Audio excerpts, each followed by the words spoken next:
രാവണനെ പറ്റിയുള്ള നിർമ്മലാനന്ദഗിരി മഹാരാജിന്റെ ഒരു പ്രഭാഷണത്തോടനുബന്ധിച്ചുള്ള ചില വിലയിരുത്തലുകൾ. ശരിയും തെറ്റും നിങ്ങൾ പറയൂ. രാവണൻ, ഈ പേര് കേൾക്കുമ്പോഴേ നമ്മുടെ മനസ്സിലേക്ക് ഒരു രൂപം വരും അല്ലേ?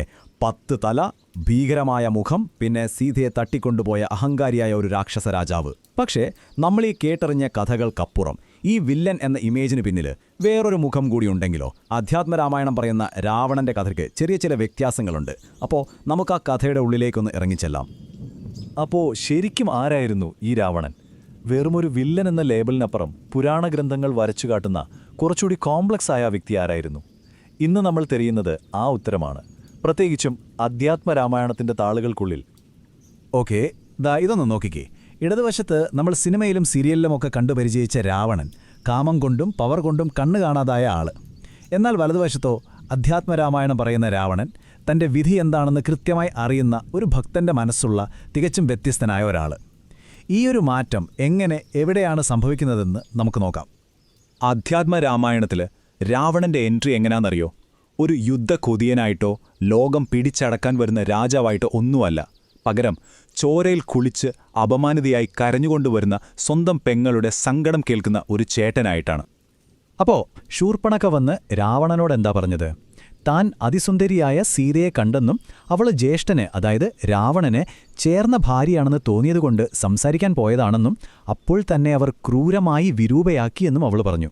പക്ഷേ അതിനേക്കാളൊക്കെ വലിയൊരു ഷോക്കിംഗ് ന്യൂസ് വേറെയുണ്ടായിരുന്നു.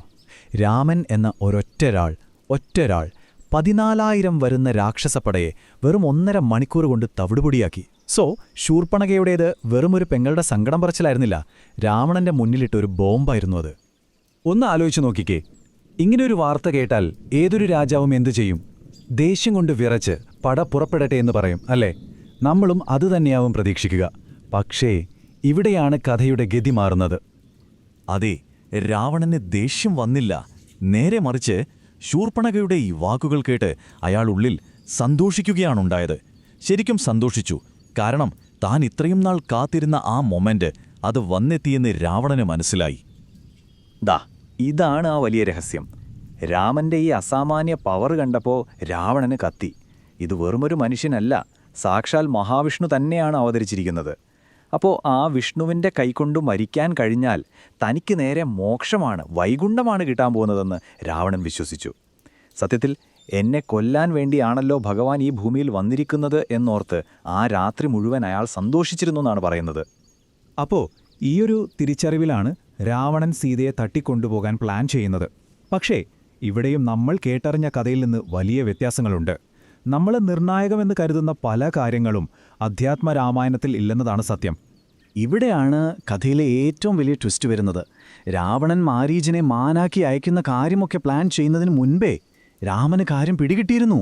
അദ്ദേഹം സീതയോട് നേരിട്ട് പറഞ്ഞു, രാവണൻ നിന്നെ തട്ടിക്കൊണ്ടുപോകാൻ വരുന്നുണ്ട്, അത് സംഭവിക്കുന്നത് വരെ നീ അഗ്നിയിൽ മറഞ്ഞിരുന്നോളൂ, നിനക്ക് പകരം നിന്റെ അതേപോലൊരു മായാരൂപത്തെ ഞാനിവിടെ നിർത്താമെന്ന്. അപ്പോൾ അതിൻ്റെ അർത്ഥം എന്താ? രാവണൻ വന്ന് ആശ്രമത്തിൽ നിന്ന് തട്ടിക്കൊണ്ടുപോയത് ഒറിജിനൽ സീതയായിരുന്നില്ല. അപ്പോൾ ഈ മായാ സീത എന്ന് പറയുന്നത് ഒരു ഡബിൾ പർപ്പസ് ആയിരുന്നു. ഒന്ന്, യഥാർത്ഥ സീതയെ പ്രൊട്ടക്റ്റ് ചെയ്യുക. 2, രാവണനെ കൊല്ലുക എന്ന ഡിവൈൻ പ്ലാൻ മുന്നോട്ട് കൊണ്ടുപോകുക. സോ രാവണൻ കൊണ്ടുപോയത് ഈ ഒരു മായാരൂപത്തെയാണ്, അല്ലാതെ സാക്ഷാൽ സീതാദേവിയല്ല. ഇനി അടുത്തൊരു വലിയ കാര്യം പറയാം. നമ്മളെല്ലാവരും രാമായണം എന്ന് കേൾക്കുമ്പോൾ ഓർക്കുന്ന ഏറ്റവും ക്ലൈമാക്സ് സീനായി കാണുന്ന ലക്ഷ്മണരേഖയില്ലേ, അത് അധ്യാത്മരാമായണത്തിൽ ഇല്ലേയില്ല. ലക്ഷ്മണൻ ഒരു രേഖ വരച്ചതായോ സീത അത് കടന്നതായോ ഒരൊറ്റ വാക്കുപോലും ഈ ടെക്സ്റ്റിലില്ല. ഓക്കെ, അപ്പോൾ ഇനി നമുക്ക് ലങ്കയിലേക്ക് പോകാം. സീതയെ തട്ടിക്കൊണ്ടുപോയിട്ട് രാവണൻ അവിടെ എന്ത് ചെയ്തു? സീതയോട് എങ്ങനെ പെരുമാറി? അവിടെയും നമ്മുടെ സങ്കല്പങ്ങളെയൊക്കെ പൊളിച്ചെഴുതുന്ന കാര്യങ്ങളാണ് അധ്യാത്മരാമായണം പറയുന്നത്. ഒരുപക്ഷേ ഇതായിരിക്കും ഏറ്റവും ഞെട്ടിക്കുന്ന കാര്യം. അധ്യാത്മരാമായണം പറയുന്നത് രാവണൻ സീതയെ അശോകവനികയിൽ പാർപ്പിച്ചു, ശരിയാണ്. പക്ഷേ അത് കാമം കൊണ്ടായിരുന്നില്ല, മറിച്ച് മാതൃഭാവേന, അതായത് സ്വന്തം അമ്മയോട് കാണിക്കുന്ന അതേ ബഹുമാനത്തോടെയാണ് സീതയെ അവിടെ പാർപ്പിച്ചത്. പോരാത്തതിന് അവരെ നോക്കാനും സംരക്ഷിക്കാനുമായി രാക്ഷസ സ്ത്രീകളെ ഏർപ്പാടാക്കുകയും ചെയ്തു. ഒന്ന് ആലോചിച്ചു നോക്കൂ, നമ്മൾ കേട്ടറിഞ്ഞ കാമാർത്ഥനായ രാവണനിൽ നിന്ന് എത്ര വ്യത്യസ്തനാണ് ഇയാൾ. അപ്പോൾ നമ്മൾ ഇതുവരെ സംസാരിച്ച കാര്യങ്ങൾ ഒന്ന് കൂട്ടി വായിക്കുമ്പോൾ ഒരു കാര്യം വ്യക്തമാണ്. അധ്യാത്മരാമായണത്തിലെ രാവണൻ വെറുമൊരു 1 ഡൈമെൻഷനൽ വില്ലനല്ല. അതിനേക്കാൾ ഒരുപാട് ഡെപ്തും കോംപ്ലക്സിറ്റിയും ഉള്ള ഒരു ക്യാരക്ടറാണ്.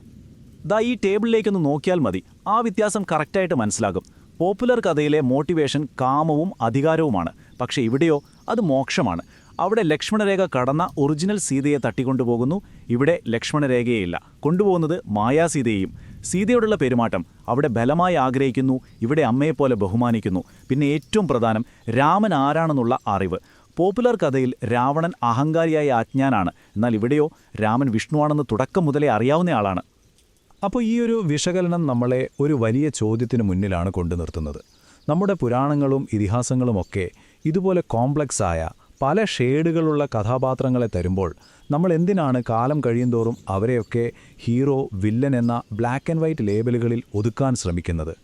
ചിലപ്പോൾ കഥകൾ എളുപ്പത്തിൽ മനസ്സിലാക്കാനായിരിക്കാം അല്ലേ? പക്ഷെ ആ എളുപ്പമാക്കലിൽ ഈ കഥാപാത്രങ്ങളുടെ യഥാർത്ഥ ആഴവും ആ കഥയുടെ ആത്മാവും നമുക്ക് നഷ്ടപ്പെടുന്നുണ്ടോ? തീർച്ചയായും നമ്മൾ ആലോചിക്കേണ്ട ഒരു കാര്യമാണത്.